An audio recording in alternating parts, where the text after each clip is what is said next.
Government जितना चाहे उतना पैसा छाप सकती है, फिर ऐसा क्या रीजन है कि गवर्नमेंट दिन रात नोट छाप कर देश की गरीबी खत्म नहीं कर देती। $1 करीब 95 रुपीज है, तो ये आखिर कौन बैठकर डिसाइड कर रहा है, और अगर कोई कर भी रहा है तो हम लोग इसे मान क्यों रहे हैं। और हिस्ट्री में आखिर ऐसा क्या हुआ कि सारी कंट्रीज अपनी अपनी करेंसी को छोड़कर US डॉलर को ग्लोबल करेंसी के रूप में मानने के लिए राजी हो गए। और सबसे इम्पोर्टेंट चीज कि आखिर ऐसी क्या सिचुएशन बनी कि ये जो पेड़ की छाल से बना पेपर का टुकड़ा है, इसके लिए लोग दुकानों और ऑफिसेज में 8-8, 9-9 घंटे तक काम करते हैं। तो इन सारे सवालों का जवाब सिर्फ एक चीज में है कि आखिर ये पैसा क्या है और इसका एवोल्यूशन कैसे हुआ। इस चीज को पहले एक एग्जांपल से समझते हैं। जब आपको कोई सेकंड हैंड आइटम बेचना होता है तो आप लोग ये कैसे डिसाइड करते हो कि उसका प्राइस क्या होगा। मान लेते हैं कि आपके पास एक पुराना टीवी है, आप कहते हैं कि मैं इसे 5,000 में बेचूंगा, और आपके घर के दरवाजे पर उस टीवी को खरीदने के लिए 1,000 लोग खड़े हो जाते हैं। तो इस केस में आप लोग क्या करोगे? जाहिर है आप टीवी का प्राइस बढ़ा दोगे। मान लेते हैं आपने टीवी का प्राइस कर दिया 10,000 रुपए,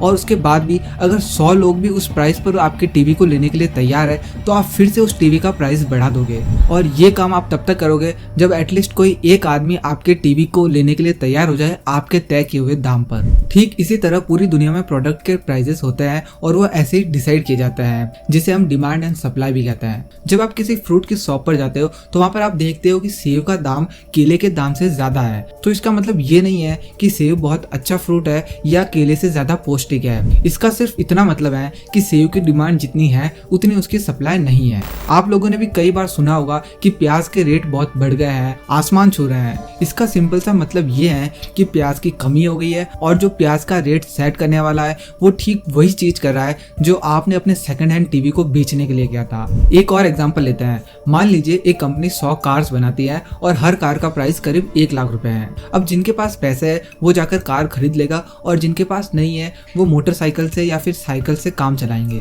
अब एक दिन अचानक ऐसा होता है कि गवर्नमेंट बहुत सारे पैसे प्रिंट करके लोगों में बांट देती है। तो अब केस ऐसा है कि सभी लोगों के पास पैसा है और मार्केट में बहुत सारा पैसा आ गया है। तो अब इससे होगा क्या? जो लास्ट टाइम 100 लोग कार खरीदने आए थे अब उसकी जगह शायद 1000 लोग आएंगे या फिर उससे भी ज्यादा। तो अब जो कार बनाने वाला है वो वही करेगा जो आपने सेकंड हैंड टीवी बेचने के टाइम पर किया था। वो तब तक पैसे बढ़ाएगा जब तक खरीदने वाले सिर्फ 100 लोग बाकी ना हो। एक बार जिम्बाब्वे की सरकार ने भी ऐसा ही किया था। अपनी इकोनॉमी बचाने के चक्कर में उन्होंने पैसे छाप छाप कर लोगों में बांटना शुरू कर दिया।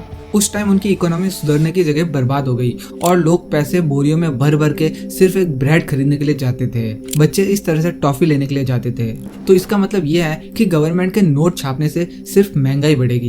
इसीलिए फायदा तभी होता है जब रिसोर्सेज बढ़ते हैं या फिर सर्विसेज बढ़ती है। बट अगर सरकार इस तरह से पैसे छापती रही तो सिर्फ इन्फ्लेशन बढ़ेगा। ये ऐसा नहीं है कि एक चीज का प्राइस बढ़ गया तो इन्फ्लेशन बढ़ गया। ओवरऑल गुड्स एंड सर्विसेज के प्राइसेस बढ़ते हैं तभी इन्फ्लेशन बढ़ता है। अगर आप इसको सही से सोचो तो एक तरह से आपका जो रखा हुआ पैसा है वो कम होता जाएगा इन्फ्लेशन के बढ़ने पर। यानी कि इन्फ्लेशन अगर 5% है तो जो चीज आज हमें 100 रुपए की मिल रही है वो बाद में 105 रुपए की मिलेगी। अगर आप हिस्ट्री का डाटा उठाकर देखोगे तब आपको पता चलेगा कि किस तरह साल दर साल महंगाई के बढ़ने से लोगों की जेबें खाली हो गई। और यही वजह है कि लोग अलग अलग जगह अपने पैसे इन्वेस्ट करते हैं और फाइनेंस में हर चीज घुमा फिरा के डिमांड एंड सप्लाई पर रुक जाती है। बट इससे भी ज्यादा इंपॉर्टेंट ये है कि ये जो पैसा है ये आखिर है क्या। ऑल ओवर द वर्ल्ड देखोगे तो आपको कोई भी पैसा क्यों देता है? आपको कोई पैसा तभी देगा जब आप उसे कोई वैल्यू दोगे या उसका कोई काम करोगे। आपके ऑफिस में भी आपको सैलरी इसी वजह से मिलती है कि आप वहाँ जाकर कुछ काम करते हो। एक दुकानदार को भी पैसा इसीलिए मिलता है कि वो पैसे के बदले कुछ सामान दे रहा है। तो एक तरह से money is equals to value. और पास्ट में टाइम टू टाइम मनी को अलग अलग चीजों से रिप्रेजेंट किया गया। लाइक पहले के टाइम लोग अनाज और गेहूं देकर काम करवाते थे, बट धीरे धीरे लोगों ने उन चीजों में इंटरेस्ट दिखाया जो लंबे समय तक खराब ना हो और उनकी वैल्यू ज्यादा हो, लाइक गोल्ड। लेकिन एक टाइम के बाद गोल्ड को अपने साथ लेकर ट्रेवल करना, गोल्ड में इम्प्योरिटी का ध्यान रखना और उसकी सिक्योरिटी को मैनेज करना काफी ज्यादा इनकन्वीनियंट हो गया।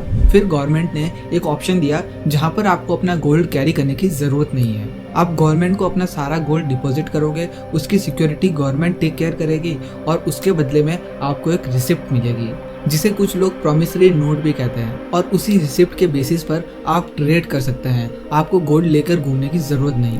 और फिर धीरे धीरे आगे चलकर यही रिसिप्ट पेपर मनी में कन्वर्ट हो गई।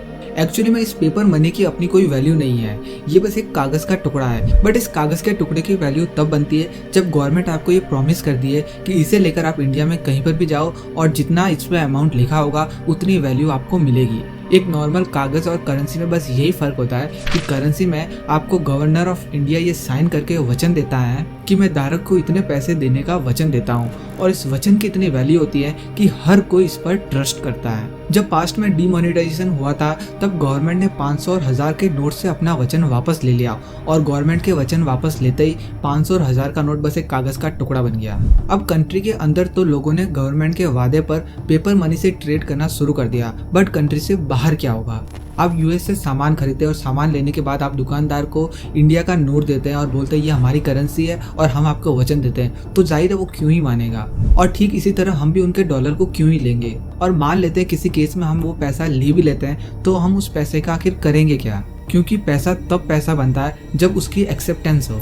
तो उस टाइम हर कंट्री के पास बिल्कुल यही सिचुएशन थी कि कोई भी करेंसी ऐसी नहीं थी जिस पर सभी कंट्री को विश्वास हो। अब मान लेते हैं कि आप यूएस से ट्रेड करके यूएस डॉलर लेकर आ गए। अब आपको रसिया से ट्रेड करने की जरूरत है और रसिया कह रहा है कि हम यूएस डॉलर नहीं लेंगे। तो अब इस केस में तो ये हो गया कि यूएस डॉलर बस यूएस से ट्रेड करने के केस में ही काम आएगा, क्योंकि कोई भी करेंसी ऐसी नहीं थी जिस पर किसी और देश को भरोसा हो। फॉर एग्जाम्पल, अब आपके एरिया में अगर कोई मेडिकल स्टोर वाला हो वो आपसे कोई और करेंसी मांगे, और ग्रोसरी वाला हो वो कोई और करेंसी मांगे, तो इस तरह से तो आपको हर करेंसी में कमाना पड़ेगा। लेकिन उस टाइम एक चीज अच्छी थी कि सभी कंट्रीज को गोल्ड और सिल्वर पर ट्रस्ट था।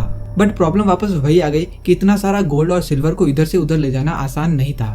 तो इस चीज का सॉल्यूशन लाया गया द गोल्ड स्टैंडर्ड। इसमें कंट्री की करेंसी को गोल्ड से अटैच किया गया। तो आखिर इस अटैच करने का आखिर मतलब क्या हुआ? एक हाइपोथेटिकल सिचुएशन है कि मान लो इंडिया ने अनाउंस किया कि 1 ग्राम गोल्ड की कीमत 20 रुपए है, मतलब कि कोई 20 रुपए लेकर आएगा तो उसे 1 ग्राम गोल्ड मिल जाएगा, और अगर कोई 1 ग्राम गोल्ड लेकर आएगा तो उसे 20 रुपए मिल जाएंगे। बिल्कुल इसी तरह यूएस ने अनाउंस किया कि 1 ग्राम गोल्ड की कीमत $2 होगी, तो ऑटोमेटिकली $2 20 रुपए के बराबर हो गया। यानी अगर हम इससे $1 की वैल्यू निकाले तो वो होगी 10 रुपए।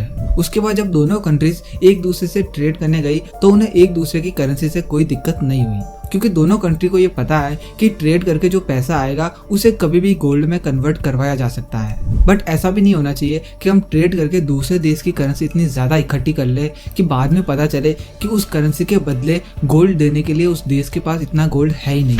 इसीलिए एक रूल बनाया गया कि एक कंट्री ठीक उतने ही पैसे छाप सकती है जितना उसके पास गोल्ड का रिजर्व है, ताकि अगर कोई कंट्री करेंसी वापस करके गोल्ड लेना चाहे तो सामने वाले कंट्री के पास उतना गोल्ड हो। और बिल्कुल ऐसा ही करके कंट्रीज ने उस टाइम आपस में ट्रेड करना शुरू कर दिया। एक्चुअली में देखे तो ये ट्रेड हो तो गोल्ड से ही रहा था, बस करेंसी एक मीडियम बन गया। अब आप लोग सोचोगे कि ये जो गोल्ड स्टैंडर्ड वाला सिस्टम अगर इतना बढ़िया था तो इसे हटाया क्यों गया, और अगर हटाया भी गया तो आखिर डॉलर को क्यों ग्लोबल करेंसी बना दी? देखो, जब वर्ल्ड वॉर 1 शुरू हुआ तो कंट्रीज को अपना अस्तित्व बचाने के लिए बहुत ज्यादा मात्रा में हथियार खरीदने की जरूरत पड़ी, और इतनी बड़ी क्राइसिस हुई कि सभी कंट्रीज ने अपने गोल्ड के बेसिस पर जो करेंसी थी उनसे हथियार खरीदना शुरू कर दिया। और धीरे धीरे गोल्ड यूएस के पास पहुंचने लगा, क्योंकि यूएस उस टाइम सबसे बड़ा हथियारों का एक्सपोर्टर था। और इस वर्ल्ड वॉर 1 ने कंट्री बाय कंट्री पैसा और गोल्ड सभी का खत्म कर दिया। जब फर्स्ट वर्ल्ड वॉर खत्म हुआ तो ज्यादातर कंट्रीज इकोनॉमिक क्राइसिस से गुजर रही थी, और जब कंट्रीज के पास गोल्ड ही नहीं था तो वो अपनी करेंसी कैसे प्रिंट करे और किस बेसिस पर ट्रेड करे। बट धीरे धीरे टाइम के साथ सारी कंट्रीज की इकोनॉमिकल हालत सुधर रही थी। बट तभी वर्ल्ड वॉर 2 हो गया। वर्ल्ड वॉर 2 हिस्ट्री का सबसे ज्यादा एक्सपेंसिव वॉर था। ज्यादातर कंट्रीज लिटरली कर्जे में डूब गई, और यूएस ने इस टाइम पर दबाकर हथियारों का एक्सपोर्ट किया। यूएस का गोल्ड रिजर्व आसमान छू रहा था। यूएस के पास दुनिया का करीब 80% गोल्ड इकट्ठा हो गया था। वहीं दूसरी तरफ बाकी कंट्रीज कर्जे में थी। ऐसे केस में द गोल्ड स्टैंडर्ड यानी कि गोल्ड को करेंसी से अटैच करके ट्रेड करना अब पॉसिबल नहीं रहा, क्योंकि कंट्रीज गोल्ड के बिहाफ पर नोट छापकर ट्रेड करती थी। बट अब कंट्रीज के पास गोल्ड ही नहीं है तो ट्रेड कहाँ से हो पाएगा, और अगर ट्रेड नहीं होगा तो किसी कंट्री की इनकम कैसे होगी। इसे लेकर सारी कंट्रीज एक मीटिंग करती है 1994 में, जिसे ब्रेटन वुड कॉन्फ्रेंस कहते हैं। इस मीटिंग में IMF और IBRD ये 2 ऑर्गेनाइजेशन बनाई जाती हैं। तो इस मीटिंग में ये डिसाइड हुआ कि अगर बाकी कंट्रीज के पास गोल्ड नहीं है तो वो लोग गोल्ड की जगह यूएस डॉलर में ट्रेड कर सकते हैं। अब आप लोग पूछोगे कि आखिर यूएस डॉलर ही क्यों, बाकी कोई और करेंसी क्यों नहीं? क्योंकि यूएस इकलौती ऐसी कंट्री थी जिसके पास इतना सारा गोल्ड था कि उस गोल्ड के बिहाफ पर यूएस डॉलर प्रिंट करके all over the world circulate कर सकती थी।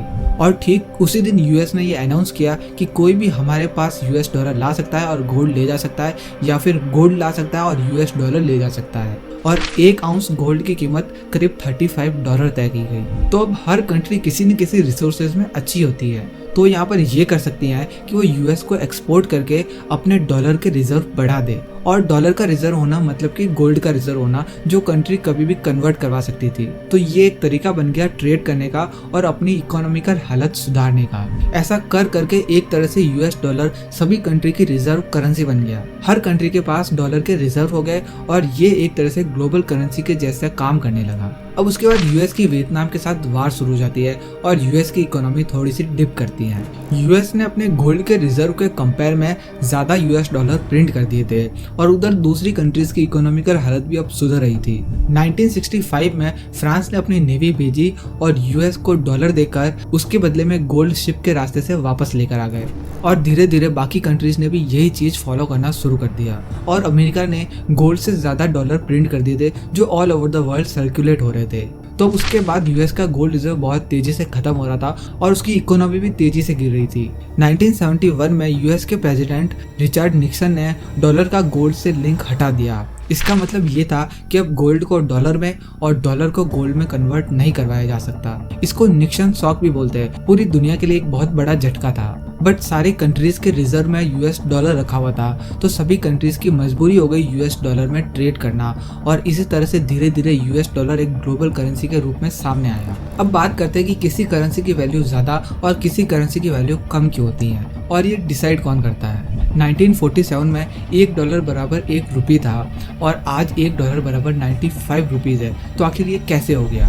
देखो सिंपल है, ये सब चीजें डिपेंड करती है डिमांड एंड सप्लाई पर। देखो हर देश की एक करेंसी होती है और अगर आपको उस देश से कुछ सामान खरीदना है तो उस सामान के बदले आपको पैसे भी उसी देश की करेंसी में देने होंगे।